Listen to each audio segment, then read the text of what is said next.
అంటే దేవుడు మాట్లాడే విషయము అక్కడికి వెళితేనే అది అందుద్ది, అక్కడికి వెళ్ళకపోతే అది అందదు. ఈడ ఇర్మియాతో కూడా దేవుడు చెప్తున్నాడు సంగతి వివరంగా చెప్పటానికి. ప్రభువు మనల్ని అనుకోకుండా అక్కడ తీసుకెళ్తాడు ఖచ్చితంగా. వద్దన్నా కాడికి పోయామంటే మాత్రం దుమ్ము తన్నులు పడతాయి. వెళ్ళమన్నా కాడికి వెళ్ళామా ఖచ్చితంగా ఇస్సాకుని ఎలా అయితే క్రమంగా వర్ధల చేశాడో అలాగా ఆధ్యాత్మికంగాను భౌతికంగాను అన్ని విధాల వర్ధల చేస్తాడు. ఆమేన్, హల్లెలూయా. కాదనుకొని పెడగా ముందుకు అడిగెళ్తే అంతనే క్రమక్రమంగా ఆరోగ్యం క్షీణించటము, ఆస్తి తరిగిపోవటము, ఆధ్యాత్మిక జీవితం తరిగిపోవటము. ఇక అట్లనే ఎయిర్టెల్ టవర్ కనుక సిగ్నల్ లేనప్పుడు పడిపోయినట్టు పడిపోతూ ఉంటుంది అన్ని పరిస్థితులు. నేను అది ప్రారంభంలో తెలుసుకొని ఆయనకి పెడగా అడుగులు వేయటం కంటే ఆయన చెప్పినట్టు అడుగులు వేసి ముందుకు వెళ్ళి ఆయన కృప పొందుకోవటం మేలని. చెప్పినప్పుడు ప్రతి పరిస్థితుల్లో ఆయన తోడుంటాడు మనకి. అక్కడ ఇరుకు ఎదురైనా సరే ఆ ఇరుకులో కూడా ఆయన ఉంటాడు. మనం ప్రశ్నించవచ్చు, ఏందయ్యా నన్ను ఇక్కడికి రమ్మన్నావు, ఇక్కడికి బొమ్మన్నావు, నేను చెప్తా. ఒట్టి చేతులతో సేవకు రమ్మన్నావు, ఉన్నది మొత్తం పక్కన పెట్టు, దానికి నేను కాపలా అన్నావు. ఎవడైనా దాని విషయంలో అడుగులు వేసి ఏదైనా చేద్దాం అనుకుంటే వాడికి పాడే కన్ఫామ్ అన్నావు. నీ ద్వారా ఈ సేవ చేయాలన్నావు. సరే వచ్చానయ్యా, ఇక్కడ ఇరుకు ఎదురవుతుంది, మరి ఏంది అని నేను నిలదీయగలను. ఎందుకంటే ఆయన నమ్మి పూర్తిగా అడిగేస్తూ నిలబడ్డాను కాబట్టి. ఆయన చెప్పిన చోటకు వెళ్ళటానికి మనం పోయి అడిగేస్తే ప్రతి విషయంలో ఆయనే సంజాయిషి చెప్తాడు. మనం సంజాయిషి చెప్పాలి. మనం అడిగే ప్రతి ప్రశ్నకి, మనం ఉన్న ప్రతి సిచ్యువేషన్లో ఏంటి ప్రభు నన్ను ఇక్కడికి రమ్మన్నావుగా, నా స్థితి ఇలా ఉందంటే ఆయన సంజాయిషి చెప్తాడు. నేనే తీసుకొచ్చే ఈ పరిస్థితులు ఎలా ఉంటుంది అంటే సంజాయిషి అంటే సమాధానం ఆయనే చెబుతాడు మనం అడిగే ప్రశ్నకి. ప్రభు కృపను బట్టి అలా అడుగులు వేయటం వల్ల ఎంతో గొప్ప ఆశీర్వాదాన్ని మనం పొందుకోగలుగుతాం. మనం ఏం చేస్తామంటే అక్కడ దేవుడు నిర్ణయించిన శ్రేష్టమైన సంగతి, శ్రేష్టమైన పాఠం, శ్రేష్టమైన అనుభవం మనకు అందించాలనుకున్నది మనం అందుకోకుండా అదేదో ఏడే చెప్పు ప్రభు అని ఏడా కూర్చుంటాం. మనతో ఆయనకి అదే తలకాయ నొప్పి. ఇర్మియా మాత్రం ఆ పని చేయాల, చెప్పంగానే అడగపోయాడు.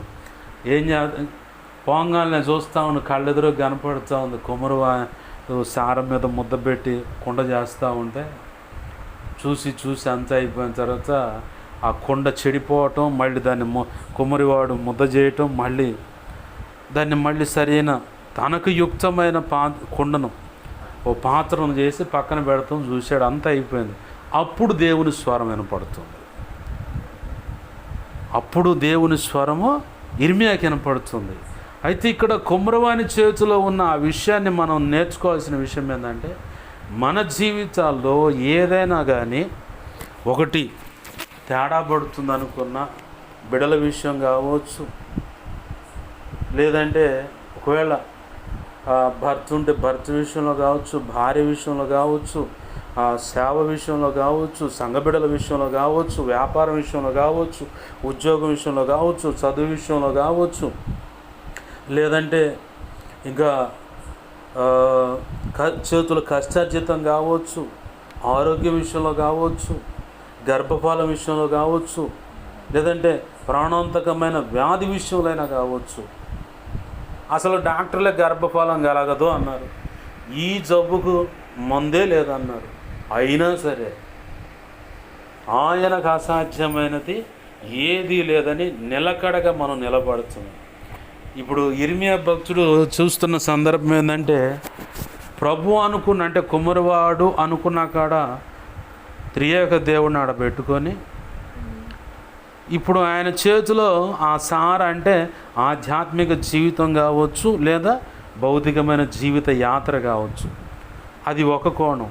దాని మీద ఇక ఆ సారా అనే దాని విషయంలో తిరుగుతున్న ఆ చక్రాన్ని కుటుంబ జీవితం కావచ్చు, దాంపత్య జీవితం కావచ్చు, బిడల భవిష్యత్తు కావచ్చు, ఆధ్యాత్మిక జీవితం విషయం కావచ్చు, సంఘం కావచ్చు, సంఘ బిడల వాళ్ళ పరిస్థితులు కావచ్చు, లేదా చదువు, ఉద్యోగం, వ్యాపారం, రెక్కల కష్టార్జితము, రియల్ ఎస్టేట్ వ్యాపారం కావచ్చు, లేదంటే సొంత భూమి విషయంలో కావచ్చు, ఎక్సెట్రా అనారోగ్య సమస్య అంటే అది వ్యాధి, గర్భసంచి సంబంధించిన వ్యాధులు కావచ్చు. కొంతమందికి గర్భసంచిలో క్యాన్సర్ వ్యాధి ఉంటుంది. ఓవర్ బ్లీడ్ అవుతూ ఉంటుంది, క్యాన్సర్ ఉంటుంది. ఆ ఓవర్ బ్లీడ్ అవుతున్న దాంట్లోనే ఆ ఇంజెక్షన్ వల్ల కొంతమందికి HIV వస్తుంది, కొంతమందికి ఎయిడ్స్ వస్తుంది. ఇంజెక్షన్ వల్ల ఇన్ఫెక్షన్ వస్తుంది.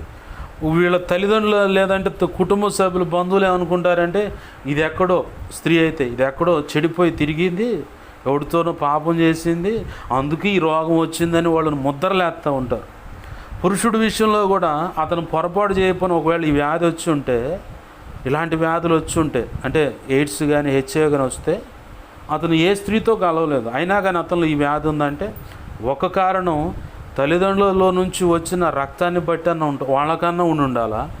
ఏది గర్భం దాల్చినప్పుడు ఆ తల్లి ఈ బిడ్డను కనేటప్పుడు, కనే ముందుగా, లేదు అక్కడ కూడా లేకపోతే ఇంజెక్షన్ వల్లే ఇన్ఫెక్షన్ వస్తుంది. రెండవది ఎక్కడ వస్తుంది అంటే తెలియకుండా ఒక రక్తాన్ని ఎక్కించినప్పుడు అక్కడ ఆ సమయంలో కూడా వస్తుంది. ఏమి తెలియకుండా అరాకొర అజ్ఞాన స్థితి, మేము జ్ఞానులం అనుకుంటారు, అరాకొర అజ్ఞానంగా ఉన్నవాళ్ళు. అంటే రివర్స్లో చదువుతున్నది పాస్టర్ గారు అంటే మరి వాళ్ళు జ్ఞానులు కదా, మనకు దృష్టిగా అరాకొర అజ్ఞానం. అది అరాకొర జ్ఞానాన్ని బట్టి అజ్ఞానంగా మాట్లాడుతూ ఉంటారు వాళ్ళు.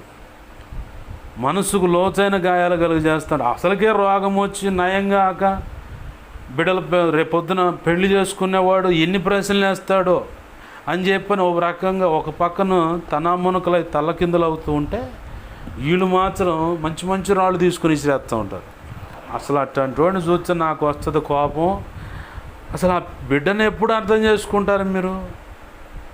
ఇప్పుడు పొరపాటే జరిగినా, పొరపాటు జరగకపోయినా ఆ వ్యాధితో ఎంత మానసికంగా వాళ్ళు దిగాలొచ్చు, మనోవేదన పడిపోయి ఏంటి నా భవిష్యత్తు అని చెప్పని, పెళ్ళి ఉంటేనేమో ఎవరికి సమాధానం చెప్పాలని, పెళ్ళి కాకపోతే నన్ను పెళ్ళి చేసుకోబోయేవాడు వస్తారా, సరే పెళ్లి సంబంధాలు చూస్తే ఉన్నదన్నట్టు ఒకళ్ళు చెప్పేస్తారు, అయ్యా నా పరిస్థితి ఇది, నా జీవితంలో ఇలా జరిగింది, ఈ పరిస్థితిని బట్టి నాకు ఈ వ్యాధి వచ్చింది, మరి నీకు ఇష్టమేనా అంటారు. అది తెలిసిన వాళ్ళు ఏం చేస్తారంటే సభకు నమస్కారం అని వెళ్ళిపోతారు. సరే ప్రభు చిత్తంలో, ప్రభు సంకల్పంలో నిర్ణయమైన కొన్ని సంబంధాలకు ఇట్లాంటి సందర్భాలు ఉంటాయి. ఆ సందర్భాల్లో ప్రభు నిర్ణయించినటువంటి ఆ వ్యక్తితో ఈ వ్యక్తి అయ్యా నా పరిస్థితి ఇదేం చెబితే అతగాడు ఒప్పుకుంటాడో లేదో, ఆమె ఒప్పుకుంటుందో లేదో అని ఈ తర్జన భర్జనలో ఉంటారు. అసలు ఇదొక దిగులుతో, ఉన్న రోగం కంటే ఇదొక దిగులు ఎక్కువైంది. ఆ దిగులుతో భయంకరమైన వేదన పడుతూ ఉంటారు. ఇప్పుడు దేవుని సంకల్పంలో నిర్ణయమైనది ఎందుకు అనుమతించాడు అన్న సంగతి ఆ వ్యక్తి ఆత్మీయుడై ఉంటే, ఆత్మీయురాలై ఉంటే ఖచ్చితంగా ఆ సందర్భాన్ని అర్థం చేసుకొని ప్రభు కృపను బట్టే వారు జతపరచబడతారు. ప్రభు కృపను బట్టే జతపరచబడతారు. అది ప్రభు తన సంకల్పం చొప్పున నెరవేరుస్తాడు. ఆమెన్, హల్లెలూయా.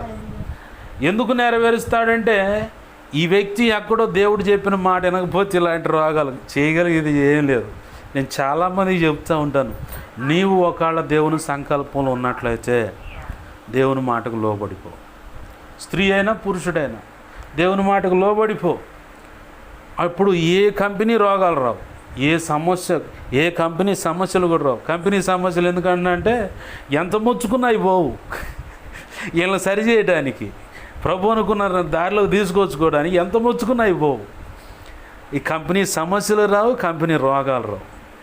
దేవుని మాట ఎప్పుడైతే లోబడతామో అప్పుడు ప్రభు తన ఉచిత కృప చొప్పున ఒకవేళ వ్యాధి ఉన్నా సరే ఆ వ్యాధి యొక్క ప్రభావం నీ మీద లేకుండా తన చిత్తానుసారంగా, ఇప్పుడు మనం ఒకటి ఆలోచించాలి, నా దేహంలో ఈ వ్యాధి ఉందని ఎవరైనా బాధపడుతున్నా అనుమతించింది ఎవరు? దేవుడే కదా. మరి ఆయన తీసేయలేడా? డాక్టర్లు చేతులు ఎత్తేసి ఉండొచ్చు, వాళ్ళ మెడిసిన్ లేదంటే సైన్స్ ప్రకారము ఇక లేదు అవకాశం అని చేతులు ఎత్తేసి ఉండొచ్చు. అసలు దాన్ని అనుమతించిన వాడికి తీసేసే అధికారం లేదా? ఖచ్చితంగా ఉంది కదా. మరి ఉందని ఎందుకన్నామో మనం?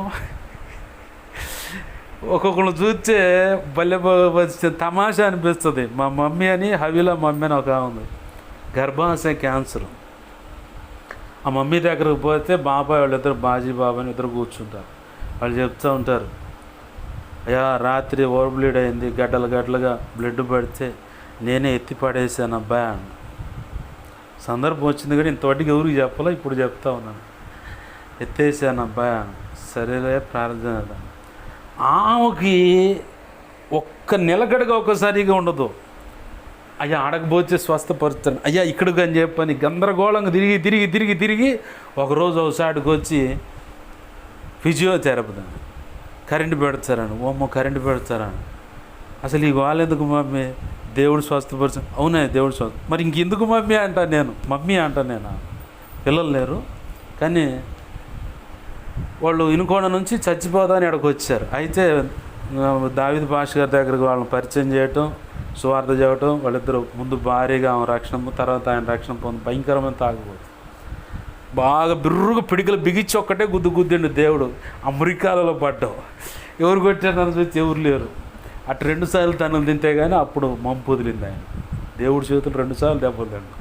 బిర్రుగా తాగింది కాదు, తాగి ఇక్కడ పెట్టుకొని వచ్చాడు ఒక సీసా మొత్తం అట్లా రక్షించుకోండి ఆయన. ఒక్కొక్కళ్ళు ఏం చేస్తారంటే ఇట్నే ఉంటుంది వ్యవహారం మొత్తం. అది ఆరోగ్య సమస్య విషయం అనే కాదు, ఏదైనా ప్రభు తన చిత్తంలో నిర్ణయించింది. ఇక్కడ కుమ్మరివాని పొలం దగ్గర మన ఇంటికాడ చూడాల్సిన విషయం ఏంటంటే,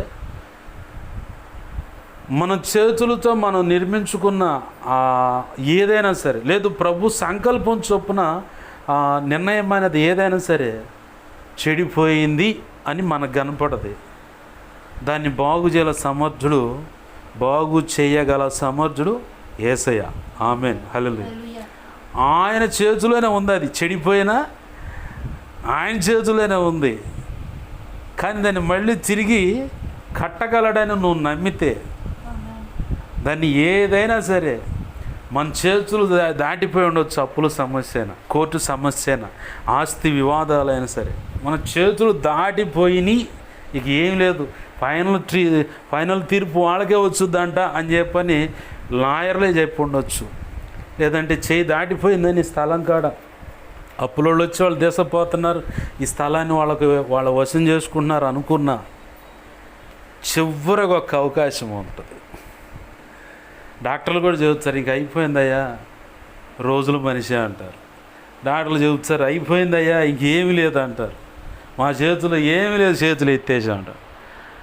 అసలు విశ్వ వైద్యుడు, విశ్వ సృష్టికర్త ఆయన అనుకుంటే ఇది మొత్తం ఉంది కదా, ఆయన అనుకుంటేనే మనం ఆయన రక్తంలోకి వచ్చాం కదా, ఆయన అనుకుంటేనే ఆయన ప్రణాళిక చొప్పున నిలబడ్డాం కదా, ఆయన అనుకుంటేనే ఈ సేవ పరిచర్య, ఆయన అనుకుంటేనే ఆయన సంకల్పం చొప్పున సేవలో ఈ బాధ్యత మనకి ఇచ్చాడు కదా, ఆయన అనుకుంటేనేగా గర్భఫలమైన, ఆయన అనుకుంటేనేగా ఆ బిడ్డలు చదవటమైనా, ఆయన అనుకుంటేనే కదా రాబడైనా, ఆయన అనుకుంటేనే కదా ఈ 4 ఏళ్ళు అంత ఆనందం ఉంటుంది. లేకపోతే ఏముంది? మరి ఇంత ఎరిగిన వాళ్ళము, మనకి ఇంత పాఠం మొత్తం మన చుట్టూనే ఉంది. మనం నేర్చుకోవాల్సిన పాఠము, మనకు తెలియవలసిన సంగతులని మన చుట్టే ఉన్నాయి, పరిస్థితుల్లోనే కనపడుతున్నాయి. కానీ మనం దాని వైపు చూడం, దాన్ని నేర్చుకోము. కానీ దేవుడు మాత్రం ప్రభు ఇది చేయి అంటాం.